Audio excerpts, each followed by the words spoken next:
Hey everyone, welcome back to another video. My name is Zell. I'm a lifetime vegetarian. I've built over 110 pounds of muscle at 6'3", and I'm a YouTuber. I love helping people reach their goals faster and better. Now, in today's video, I'm going to show you the 5 meal prepping mistakes I've made in my past so you can avoid them and stay on track, whether it's to build muscle or lose fat so you can look shredded for summer. Also, stick to the end for some extra tips to help you out even more. So make sure to turn off all distractions and go full screen so you can get the full value out of this video. But first, I'm going to tell you a story.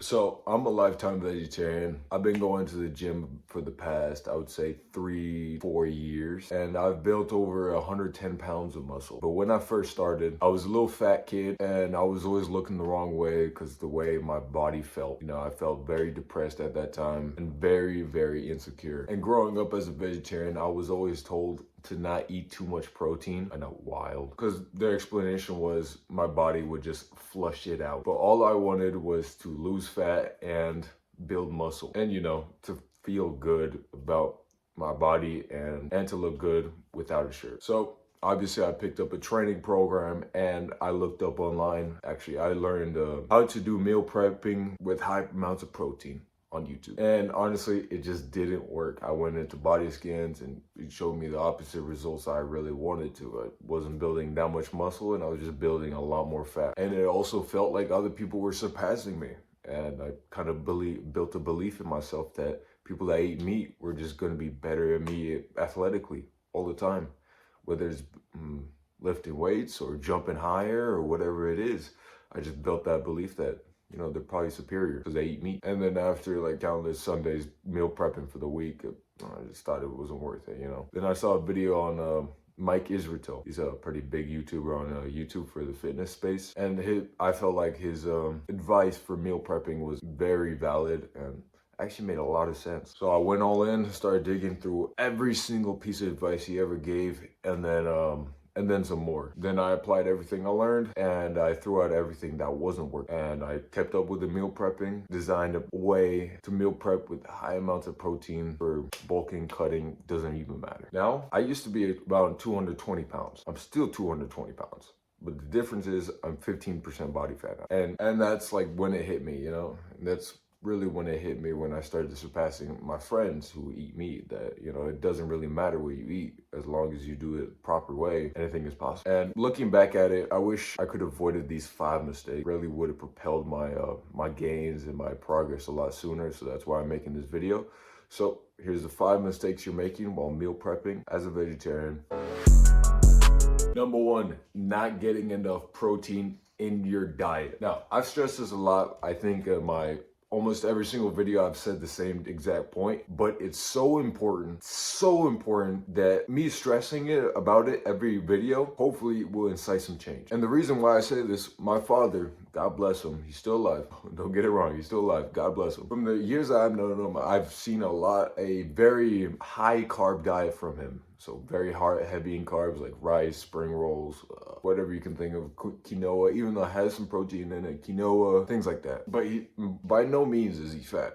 I mean, he's been an endurance athlete his entire life. He still is at 50 years old, which is nuts. But he also doesn't have the greatest amount of muscle mass either, which he wouldn't need. He's an endurance. But when I started switching my diet, kind of like, I wouldn't say he shit on me, but he kind of questioned what I was doing, He'd never seen something like that. He didn't really have the belief system to believe that, high protein equals muscle or it's actually unhealthy for you. It's kind of the whole train of brain thoughts he threw at me. If you understand what I'm saying. But after me doing it, and actually he saw the improvements I made in the gym and physically, he actually asked me for some advice because in the prior years, he actually tore his Achilles. And when you do that, typically the calf muscle doesn't recover fully. So it looks like one calf is like way bigger than the other one. Maybe like 20 to 30% bigger than the other one. Or the one that got the Achilles rupture. He asked me, he was like, how can I build up this muscle? Because I've been training it for about 6, 7 months, and I haven't seen much improvements, especially in the weights and the physical aspect. It hasn't gotten any bigger. So I told him, hey, just eat more protein. Even if it's just like 50 more grams of protein, you're gonna see some results on it. And lo and behold, he got some results. He actually, first time in 8 months, he's actually gone up in weights in the gym. He's actually seen some improvement on the size of his calves. And honestly, I'm not really surprised. So what I'm getting here is protein is very, very necessary. The more you can get, the better. Obviously, there's a point where there's diminishing results, but honestly, the more you can get, the better. So for me, like I said, I'm about 220 pounds, so I use this system. I don't know what it's called, but I'm gonna make it up. I'm gonna call it the Zell system. So you grab your body weight, for me, 220 pounds, then you times it by 1.10. This is for vegetarians though. Vegetarians and vegans, this is what I suggest to do. 220 times 1.10, or your body weight times 1.10. Why? Because vegetarian and vegan protein sources aren't as high quality as meat sources. So what do you have to do? You just kind of have to have more. It's like a gas, like your car has like some cheap ass gasoline that burns faster than like another car. So you just have to get a bigger tank.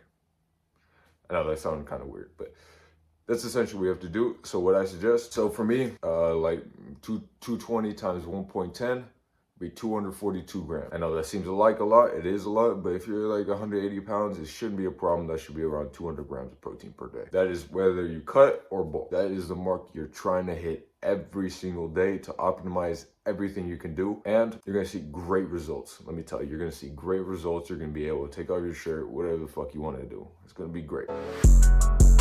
Number 2 are mistakes I used to make while meal prepping. This one's gonna be about over-processed foods. Super easy to get protein bars, prepackaged meals, anything like that, or like plant-based health alternatives like fake meats and fake sausages, fake chicken. I see a lot of fake chicken like fries and stuff like that. But the problem with this, they're basically glorified junk food. I mean, think about any Quest bars. What is the flavor that they're coming out with? Oreo. Cheerios. They have these protein Pop-Tarts now. I fucking love them, but I have to stay away from them. They're basically candy bars. The ingredient list in that shit looks like the same as my essays that I used to do in 12th grade in high school. Like I said, same thing goes for fake meats. Even though they're labeled as healthy, they're all made in a factory. Anything made in a factory typically is not something you want to eat, especially in the United States, where these substances in the foods are really bad, like banned, like Red 40, blue, whatever. And they're usually packed with preservative, fillers. And if you saw how these products were made, you probably wouldn't want to eat them. You wouldn't. The key to proper, effective meal planning is consistency. Whatever you eat weekly, daily, hourly is gonna result on how your body looks over time.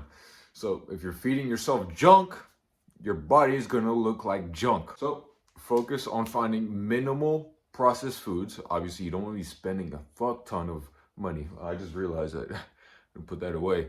But you don't want to be spending so much money on finding organic foods, because you're just gonna be draining your wallet. You're not gonna want to sustain it, and then you're gonna go back to it. So what I want you to do is find foods that have less than 10 ingredients, okay? That are cheap, have a lot of protein. You can check out my last video. I have a list of all the foods that you would need to do this. I call them cheat codes because they have very low calories but very high in protein. So at the end of the day, you can have your own treat. You can have spaghetti, meatballs, not meatballs, but pasta, gluten-free bread, multigrain, tortillas, whatever you made, your mom made you that night, whatever your dad made you, whatever the fuck. So just to repeat what I said, avoid processed foods. And if your goal is to be as healthy as possible, stop doing this mistake.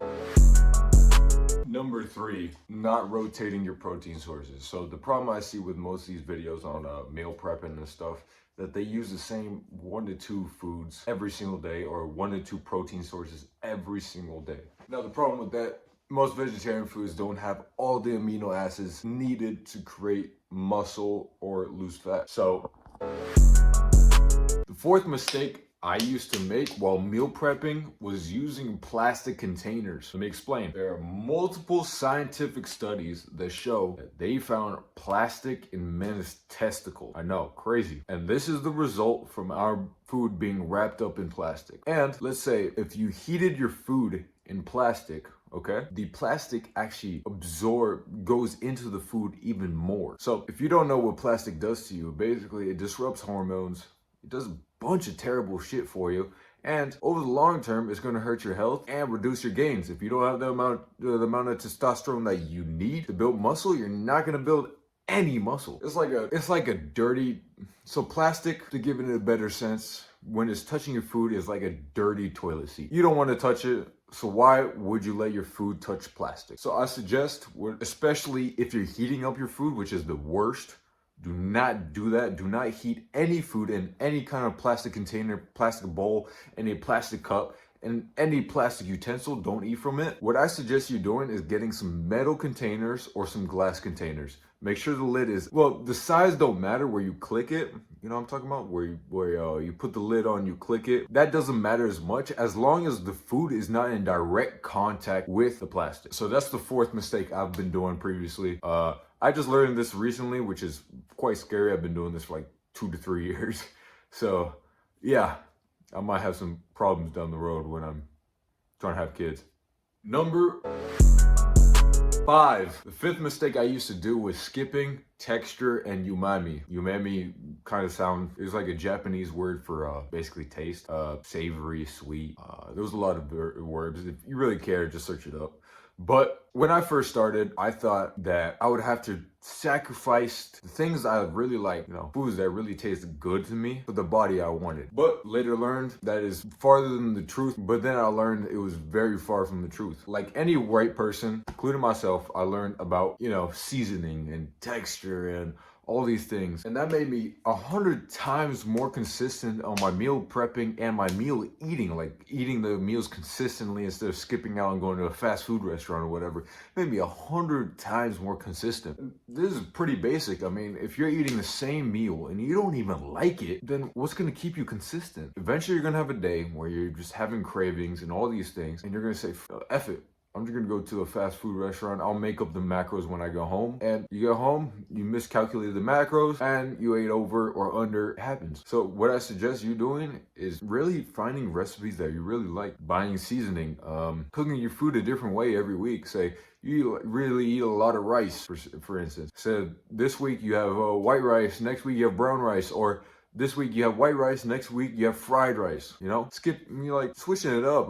This week I'm gonna have brown rice, but next week I'm gonna have I forget what the Japanese pasta is called, noodles. This week I'm gonna have noodles for my carbs instead. Just switching it up, adding texture, adding some seasoning, switching it up, so you don't get bored, and it's gonna make you 100 times more consistent in your meal prepping and your meal eating. It's gonna help your gains a lot more. That was a mistake I used to make. Obviously, I stopped. The amount of rice and lentils I've eaten in my life, I'm so sick of it. So sick of it. If it's gonna help you achieve your goal, why wouldn't you do it? Now, my favorite part, we're getting into the extra tips. Now, sirloin tips, we're talking about extra tips for the video. Number 1, get some measuring tools for your food. What I suggest, it was my mistake. I used to eyeball everything. I would just search up, how much is a cup? I would just use like a cup in the cupboards, like a mug.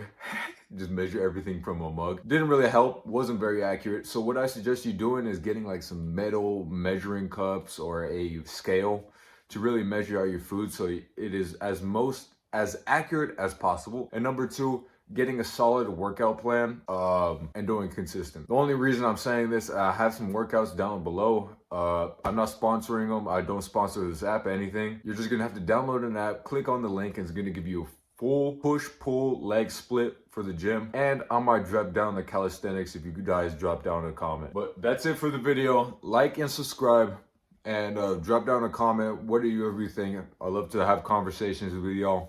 If you disagree with what I said, say it. I want to talk. I'm always here to learn, And remember, sacrifice for what you want, or what you want will become the sacrifice. Peace out.